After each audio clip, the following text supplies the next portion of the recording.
We're gonna get started. You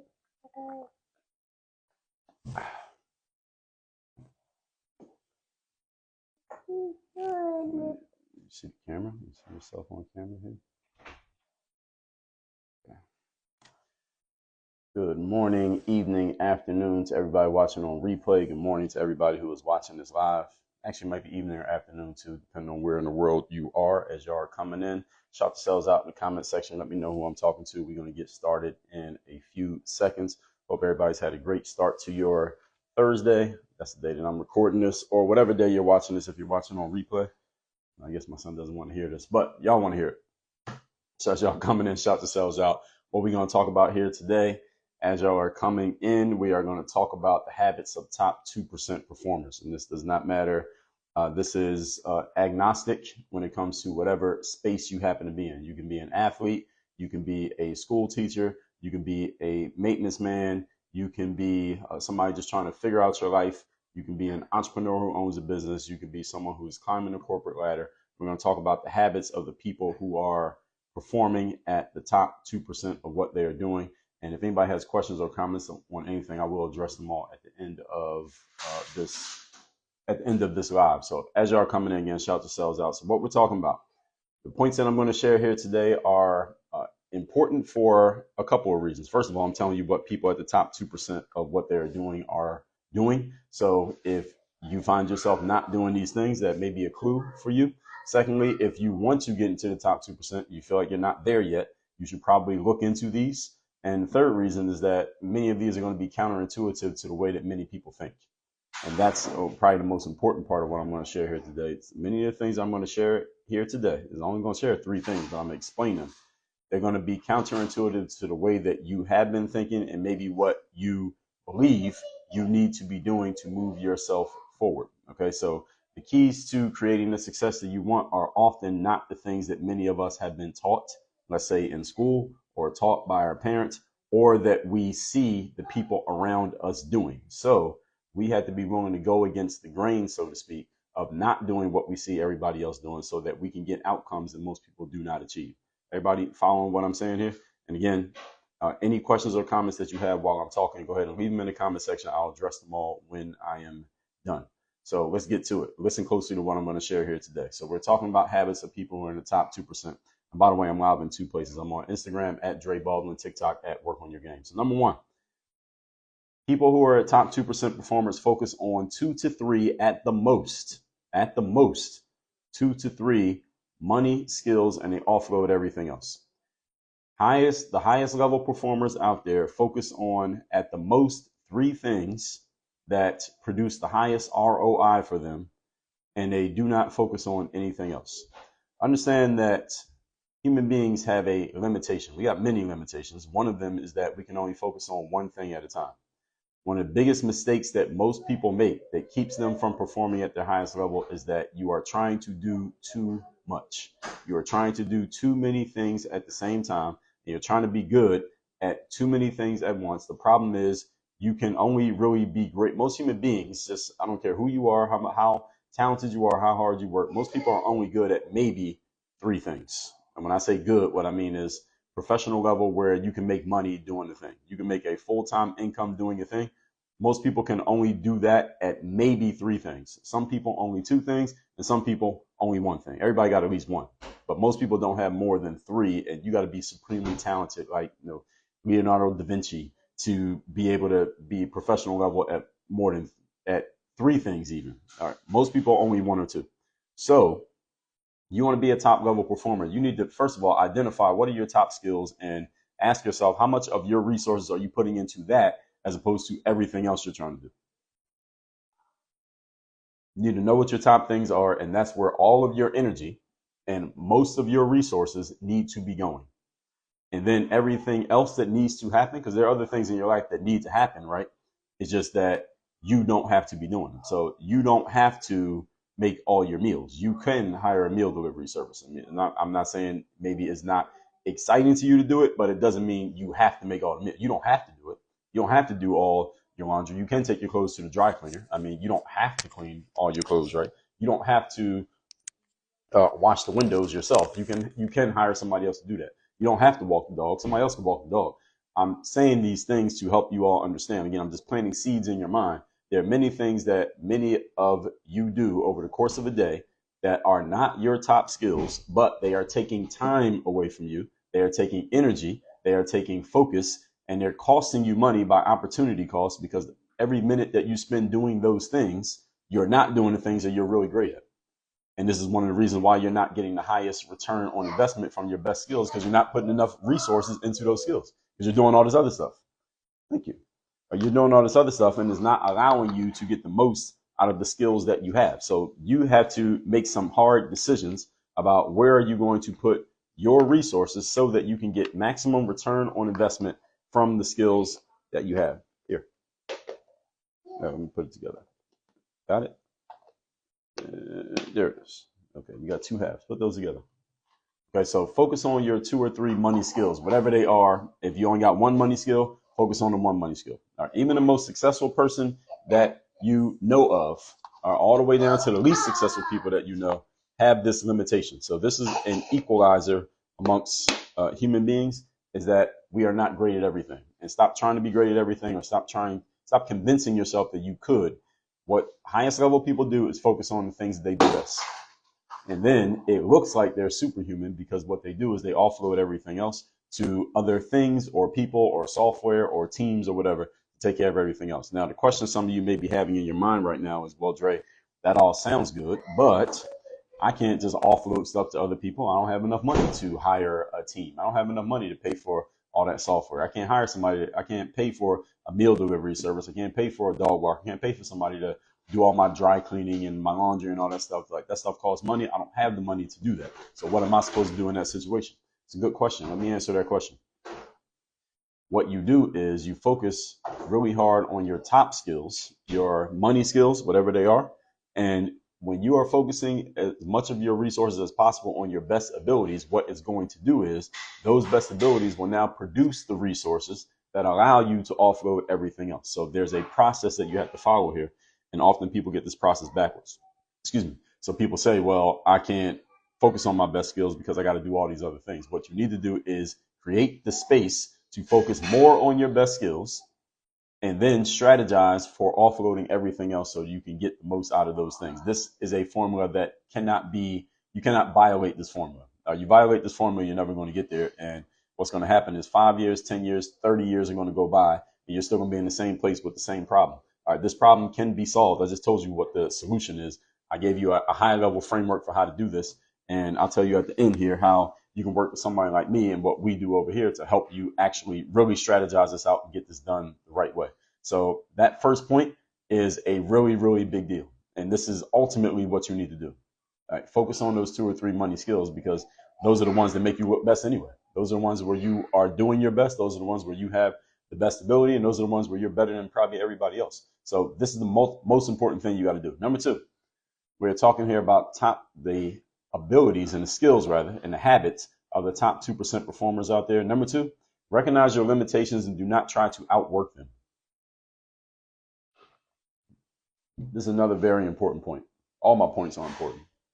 This one's really important. Recognize your limitations and do not try to outwork them. The reason why I'm emphasizing these is because, again, these go against the grain in the way many people think.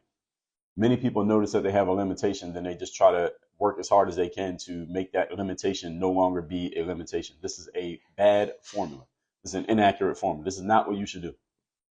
Everybody heard what I just said? When you realize that you have certain limitations, do not try to hard work your way out of having the limitation. What you need to do instead is identify the limitation, respect the limitation, and then ask yourself a better question, which is, what areas am I not limited? And what areas am I really, really good? Like we just talked about this in point 1. What are the areas in which you're really, really good? You should instead, because you got 2 options here. Remember, human beings can only focus on one thing at a time. We can only do one thing at a time. We can't be in 2 places at once. So when you look at yourself and you assess yourself, you have things that you're great at and you got things that you're not so great at, right? We all have those. Question, which one, if you had to pick, which one should you put your resources into? The things that you're great at and getting greater at them, or the things that you're not so great at and trying to turn those things that you're terrible at into the basically mediocrities? Most of the time, you're not going to turn your things that you're terrible at into strengths. They're not usually going to become great. You're not going to be like out of 0 to 100. You're not going to take something that you're a 5 at and turn it into a 95. That's usually not going to happen.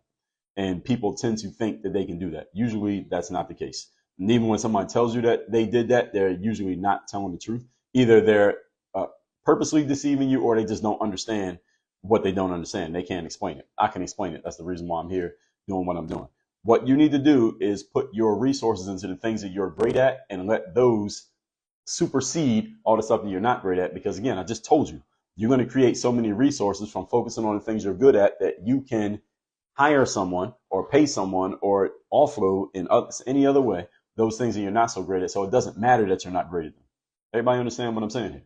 I'm not great at folding clothes or dry cleaning suits. So you know what I do? I don't try to make myself good at it. I didn't go take a dry cleaning class. You know what I do? I take my clothes, my suits, and my ties and my dress shirts, and I take them to the dry cleaners and let them take care of it. All I do is give them money and they take care of everything. I don't know what they do, how they do it, when they do it, where they do it. I don't care. I offload that task to someone else. I'm not great at shopping for groceries or finding recipes or cooking. I'm not good at any of these things. So you know what I do? I get a meal delivery service, and down here in South Florida, a company called Health Rush. Look at my Instagram story, and you'll see my post about them, and you can see them on social media as well. I let them take care of the meals. I don't know who, what, when, where, why, how. Actually, I know who, but I don't care about what they're doing. I don't need to know their process. I don't have to put any thought or any of my energy into that. And guess what I can do with that energy and time? I can now put it into the stuff that I'm good at, which ain't cooking food. Everybody understand? I'm giving you simple examples here, but you can apply this to your own life and your own situations. You have to know what your limitations are and stop trying to outwork your limitations. And by the way, your limitations are most of the stuff that you're doing most of the time every day. These are all limitations. And limitation doesn't necessarily also, let me add this. Limitation doesn't necessarily mean something that you're bad at. Limitation just means something that you're not in your zone of genius when you're doing it. I'll give you an example. Because you could be good at something, but it still should be looked at as a limitation because it's just not where you should be, not the thing you should be doing. So for it, let me give you an example here is like over here in our company, we have a CRM.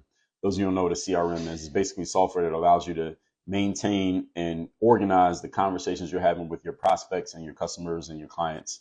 So you keep everything organized, kind of like a Rolodex, but for the internet. So everybody who we've emailed, we called, we had a conversation, we got to follow up with this person. We're trying to close this deal over here. We're trying to start a conversation with these people over here who don't know us. You use a CRM to organize all these people because you start talking to hundreds and thousands of people. You can't just keep that in your head, and you can't use a spreadsheet because it gets messy. So managing the CRM, I'm pretty good at it. I've done it enough. I have taught it to my staff how to do it. I know how to do it. So my staff is away, or I just need to go in there and fix some things. I can do the job just as well as anybody else on my team to manage the CRM. However, managing the CRM is not in my zone of genius. It is boring to me. It is monotonous. It is tedious. Managing the CRM puts me to sleep. It drains my energy. So even though I'm good at it and I could teach you how to do it, that doesn't mean I should be doing it, even though I'm good at it. So there are things that you all are good at that you've become so good at it that you have conditioned yourself into believing that you should just keep doing it just because. No, you should not keep doing it. You need to get rid of that thing. That's the thing you need to stop doing. And this is why the first point was the first point. You need to know what your zone of genius is so that everything else that's not in the zone of genius, you're not doing it. You need to pass that off to someone else. My zone of genius is doing things like this, talking to, audience. We'll just call this an audience, even though it's virtual, or talking to an audience in person. So that's my speaking to a group. That's speaking. We'll call that public speaking. Then it's talking to people one-on-one, whether I'm talking to someone in person or I'm on a call with just one person, and writing. Those are my best skills. Those are my 3 things that I should be spending most of my time doing. And if you look at my resume and the things that I do, those are the highlights of it. Before that, I played sports, but outside of the sports world, where I'm saying no longer an athlete, these are the things that I focus on. Everybody understand where I'm coming from here. So this is what you need to be doing for yourself. First of all, assess. What are your top skills? Secondly, start offloading other things. And again, even if you're good at them, doesn't mean you should keep doing it. Okay? So the biggest mistake that people make here, I'm going to tell you how people mess this up, is that people tend to believe that when things are not working in their favor, because they're using inaccurate formulas, they don't know that, but they believe when things are not working in their favor, they should just double down on belief, hard work, effort, and determination. No, you should not do this. I'm not saying that belief, hard work, effort, and determination don't matter. They do matter, but it depends on where you're applying them. Don't apply them to things you're not good at, because that's not going to do anything. All it's going to do is make you more mediocre. You're just getting better at things that you're mediocre at. All right, that's not the goal. If you have to choose to focus on things that you are bad at or mediocre at or great at, and you can only focus on one, focus on the things you're great at. They produce a higher return on investment. Does everybody understand this? Okay. You don't want to fight to win the rat race of being good at being things that you're already mediocre at. You want to focus on things you're already great at, because it gets you further and further ahead of everybody else. All right. That's where all the opportunity is at the top of the game. So you need to know where you're at the top, and that's all that you need to be doing. Again, strategize for this, even if you can't do it right now. Okay. So believing in yourself more sounds good, and it motivates people to work harder, and it's a good, motivational ploy. However, it depends on what you're believing in yourself to do. People at the top 2% respect what they lack. They respect what they are not good at, and they respect what they should not be doing. That's how they are able to focus so much on the things that they should be doing. Whereas everyone else makes the mistake, the other 98% of people make the mistake of trying to make themselves adequate at everything. This is a bad idea. Do not do this. So any of you found yourself doing this, some of you are doing something right now that you shouldn't be doing. All right, stop trying to make yourself adequate at things that are not going to produce any returns for you. If you can't make a professional level income, a full-time income from doing a thing, stop doing it. Everybody got it? If you cannot produce a full-time income from doing a thing, that is not what you should be doing as far as your career, as far as your business goes. Focus on the things you're amazing at. If you work at a job, focus on the stuff that would get you a promotion. It ain't everything. If you own a business, focus on the things that would make you $1 million. It ain't everything. Right? Most people don't have $10 million skills. You might have 2. You might have 3 if you're amazing. Most people have 1. That's what you should focus on. Everybody got it? Point number 3. We're talking here today about the habits of top 2% performers. Number 3, top 2% performers do the opposite of what everybody else does. Top 2% performers do the opposite of what everybody else does. Now, there's details that go into this. So there's a guy named Earl Nightingale. He made an audio called The Strangest Secret. If you haven't heard of it, you should go look it up. You can find it online for free. It's an audio tape. It's about 36 minutes long. And you can find it on YouTube, or you can find it on YouTube, what's the other places? Apple, Spotify, etc. And I'll answer all questions at the end. And he had another tape called Lead the Field. And he said, anytime you step into a new space and you want to be very successful, but you don't know what to do, just look around and see what everybody else is doing and do the opposite of that. Why? Because most people, by definition, this is me talking now, most people by definition are average. So if you don't want to be average, all you got to do is look around what all the average people are doing and don't do that. Just ask yourself, all right, what are all the average people doing? Okay, how can I be different from them? That's what high-level performers do. High-level performers find a way to not be like the average. Now, the challenge with this is, because this sounds good, right? When I say that, that sounds good. All right, let me look at the average people are doing. Don't do that. Everybody feels like they can do that when they hear that, right? Here's the challenge with that. Since most people are average, when you are doing the opposite of what most people do, you're going to find yourself alone and isolated a lot. At least when you first start doing these things. And this is much more of an emotional challenge for people than it is a logical challenge. Logically, that makes sense. Logically, what do most people not do? So for example, I'll go to the gym, and in the summertime, at least here in South Florida, I don't know how it is where all of you live. In the summertime, a lot of people that I normally see in the gym in the fall, in the winter, and the spring, I don't see them. People go on vacation. People just chill. People are just not working out as consistently as they were before. It's still people there, but not as many as it was like in November, December. Not even December. Let's say October, November is many more people there than there is now. So when you're showing up consistently, like I do, then you feel isolated because where's all the people at? Well, why aren't there more people here than before? See, that's more of an emotional challenge. And human beings are much more driven by emotions than we are by logic. Because if all it took was logic, then listen, there'd be a line of people at the library instead of a line of people at the movie theater. All right, any of you seen a line of people standing outside of a library before? No, you've never seen it. Why? Because logic does not move people to action. People are moved to action by being entertained by things that trigger their emotions, which is why, again, you'll see a crowd of people trying to get into the movies. You'll never see a crowd of people trying to go buy a book, because it doesn't happen. So even though you all logically agree with everything that I'm saying here, the question is not if you agree with what I'm saying, because I know what I'm talking about. The question is, can you apply it? That's the real question. And the general answer with most people, I've talked to enough people and dealt with enough people over the last 2 decades. General answer is most people will not apply any of this, even though you agree with it, even though you like it, even though you understand it, is that people simply are not moved by logic. Right? Logic is not enough. Again, if all it took was logic, there'd be a whole lot of things in life different. If all it took was logic, the most popular people would be like college professors and authors and professional speakers. So some of them are pretty popular, but they'd be the most popular people out there instead of OnlyFans girls and podcasters and comedians. Or they wouldn't be the most popular people, or actors and actors. They wouldn't be so popular. The most popular people would just be the thinkers, the people with all the knowledge and information and intellect. But why is it the opposite? Because again, logic ain't enough. So anyway, I'm giving y'all this information, basically open secrets that most people will not apply. So if you want to be an exceptional person, folks, you got to do exceptional things. Simple as that. If you want to be an exceptional person, you have to do exceptional things. What does exceptional mean? It means different from the norm, different from what you see around you. So ask yourself the following question. I told basketball players this many years ago. It's probably like 2007, 2008. I made a video. This is back when I was putting basketball content online a lot. And I said to basketball players, if you want to separate yourself from most of your peers and be a high level player, ask yourself how often you're doing anything to work on your game that none of the other players are doing. How often is that happening?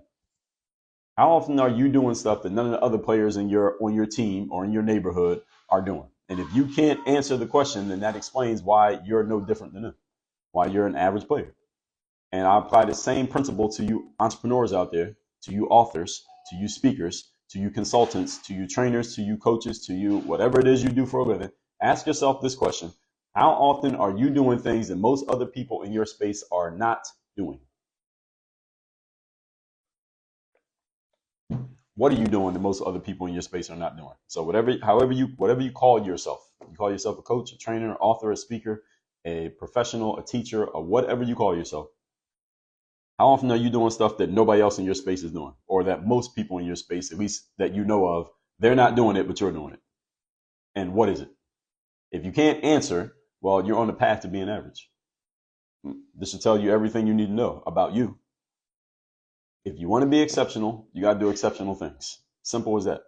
What are you doing that's exceptional? I'm just posing that question to you. So when I was coming up playing ball, for example, and this is a lesson that I learned early for myself.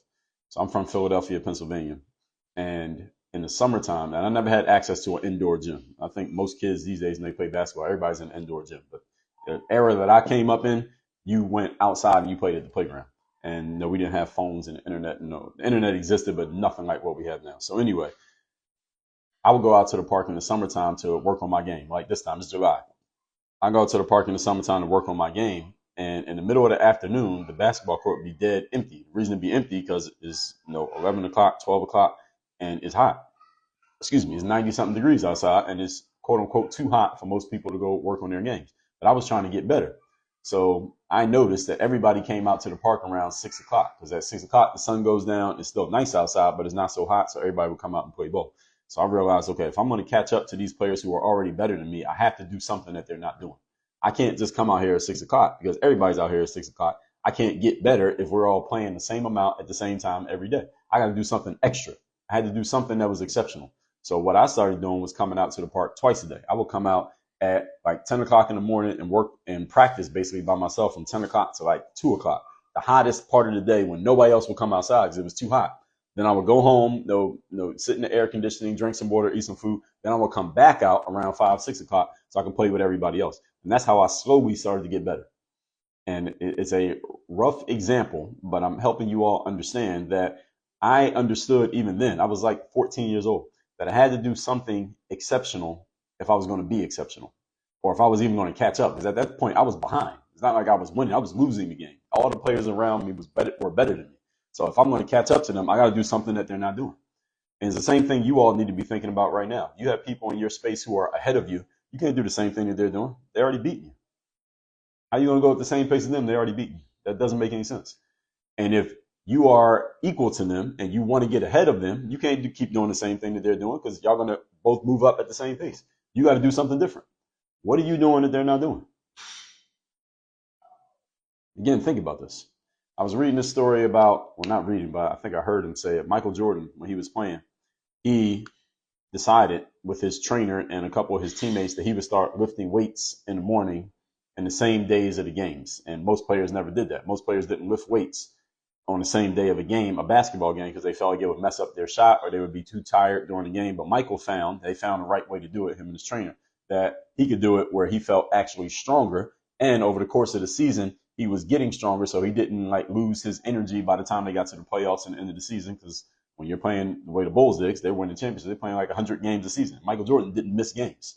They weren't doing any of that load management nonsense back then. At least Michael Jordan was not. And the thing is, he was doing something that most players weren't doing. He was already better than all of them. He was still doing things that were exceptional. All right, is that it? That's a hint right there. If any of you didn't catch it, there's a hint. How the most exceptional people are usually doing exceptional things.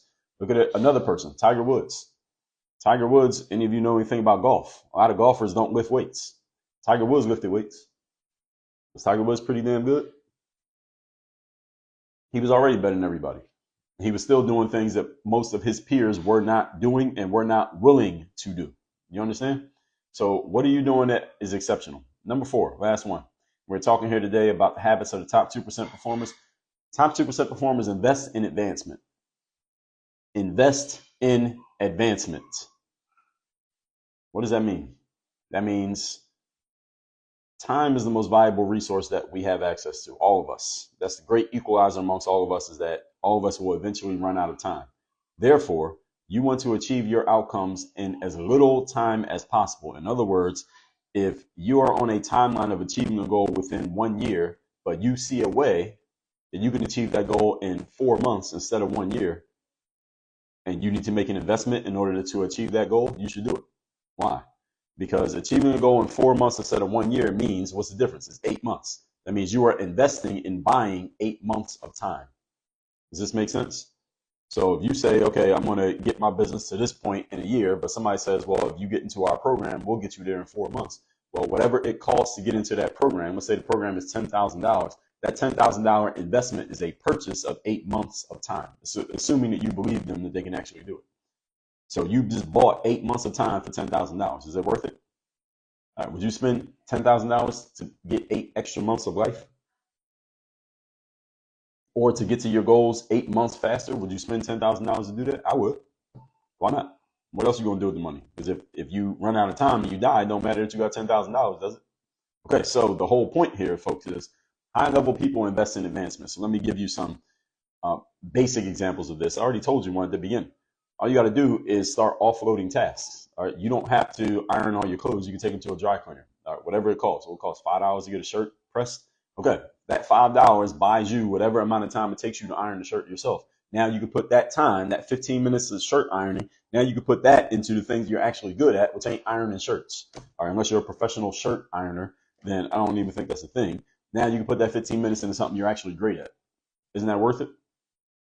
All right, instead of taking an hour in the grocery store and then another hour cooking food, that's 2 hours a day. Hire a meal delivery service. Let's say they charge you $100, $200 a week. All right, that $200 has bought you 2 hours of time. Now you can use that 2 hours on things you're actually good at and use that to move yourself forward even more. Everybody follow me here. These are investments in advancement. I just brought up Michael Jordan, Tiger Woods. Did Michael Jordan and Tiger Woods have trainers? Of course they did. Of course they did. You don't even have to think about it. You don't even have to watch sports and you know that they had trainers, right? Does LeBron James have a trainer? Does Serena Williams have a trainer? All right, did Arnold Schwarzenegger have a trainer? All right, you don't even have to know anything about them. Did they have a trainer? You know. It's just a no-brainer. Of course they do. And why do they have trainers when they're already better than everybody? Why do these people who I'm naming, who are already better than everybody, why do they have trainers when they're already good? It's not like they need a trainer to become good. Why they got trainers? Because high-level people invest in advancement. Because Michael Jordan understood having a trainer would help him stay better than everybody. Tiger Woods, Arnold Schwarzenegger, Serena Williams, name another athlete, LeBron James. They understand that the investments that they make do two things. Number one, the trainer is really good at training. Michael Jordan's thing was playing basketball. Tiger Woods' thing was playing golf. LeBron James' thing is playing basketball. Serena is playing tennis. The trainer covers all the gaps in the training that the player might not know about. It's not like these people had kinesiology degrees, the players that is. The trainers do. The trainers know all the details of the body. The players don't know those details. What the players do is just follow what the trainer says, so they don't have to think about it. They just do what the trainer says. They trust the trainer, so they can focus on playing their sport, which is the main golden goose that lays the golden eggs. Everybody's heard LeBron James. He's a contemporary guy. Everybody's heard LeBron James spends $1 million a year on his body, and I believe that. He's 40 years old and still playing, and still pretty good at 40 something years old. Now, of course, there's some of that is genetics. LeBron has hit the lottery when it comes to his genetics. But at the same time, there's been a lot of players in the NBA who were genetically gifted, ain't played till they were 40 years old, and damn sure weren't that good when they were 40 years old. He is. Why is that? He invests in his advancement. He pays for people to take care of his food, for take care of his body, taking care of everything other than the things that he needs to do to be the best player on the court. He has other people involved in that process. Question for you. Where are you investing in your advancement? What would help you advance and get to your goals faster? And how much have you invested in it this year? And I'm talking actual financial investment rather. What financial investments are you making into achieving your goals as quickly as possible? And if you are not making financial investments into achieving your goals as quickly as possible, you need to have a serious conversation with yourself about how serious you are about reaching those goals. You're serious about a goal, you put money into it. You cannot dance around this point. There are 5 forms of investment in life, folks: time, money, attention, energy, and focus. You cannot achieve any goal without putting in all 5. So I'll tell you those 5 again: time, money, attention, energy, and focus. You must put in all 5. If you are not putting money into your goal, then you need to ask yourself how serious you are about the goal. Name any goal anybody can achieve that they can do it without putting money into it. All right. There aren't any. There are none. 0. Michael Jordan, best player in the world. Did he put money into it? Yes. He hired a trainer. All right. Did he have a personal chef? Probably. Does LeBron have a personal chef? I'm 99% sure he does. Does LeBron iron his own clothes? I doubt it. Does he wash his own cars? I doubt it. All right. And so what does he do? He uses his money to invest in those other things. Now, some people may say, well, those people already got money. That's why they can do it. No, that's how they got there. I'm using athletes as an example. It's not even the best example because an athlete has to have a certain genetics that most people don't have. So they're kind of exceptional on their own. But let's use business people. All right. Who's a successful business person? Elon Musk. All right. Does he invest in his advancement? Does he pay other people to take care of stuff so he can focus on what he does best? I would bet that he does. And even people who ain't famous. I'm using these people who are famous, and most people use the excuse, well, they're already successful. They already got money, so that's why they can do it. Think of people who are not famous, people you know. All right, people who are not name brand famous. They do the same thing. All right, I can't use them as examples because y'all don't know who they are. All right, but they do it. All right, ask the most successful person you know. Whoever you know who's successful. Ask the most successful person you know. Hey, I was listening to this live stream, this guy named Dre, and he said high-level people invest in advancement. They invest in being able to get things done faster. Is that true? Yes or no? Ask the most successful person you know that question and see what they say. And when they tell you yes, ask them to tell you what they do to invest in their advancement. And that will start to help you on the path of what you need to be doing. And then the next question you ask them after they answer that, ask them what you should do to invest in your advancement. And they will give you some ideas as to where you need to get started. As in like right now, today, not next week, not 3 months from now, not when you get the money, whatever excuses people come up with, like today, right now. Again, it is another thing about top 2% performers. They do things now, not later. That's not even one of my points, but I'm throwing that in there so y'all understand. You want to be a top performer, folks, we do things now. We don't do things later. It's not, I'll put that off until when I get the money or when the kids go back to school or when it's not so hot outside or my stomach hurts right now. So when I feel better, top 2% performers think with a sense of urgency is about now, not later. And the 98%, everybody else, the average people, everything is about wait. Everything's delay. I'll get to it when I get to it. Let me take some time. They're always adding time to situations. You can't add time to a situation because you don't know how much time you have. I mean, you know how much time you got left. All right, nobody. So you can't keep adding time to a situation. That just mathematically doesn't make any sense because you don't know how much you got. That's a bad idea. So instead, you need to start focusing on doing things now and immediately instead of later. So with all that said, let me recap my points here. Anybody got a question or comment or anything I've said, go ahead and put it in the comment section. I'll address them in a moment. We're talking things that top 2% performers do. I gave you 4 points. Number one, focus on your 2 to 3 at the most money skills, the things that you are good enough to make a professional full-time income from. And those are the things you should be focused on.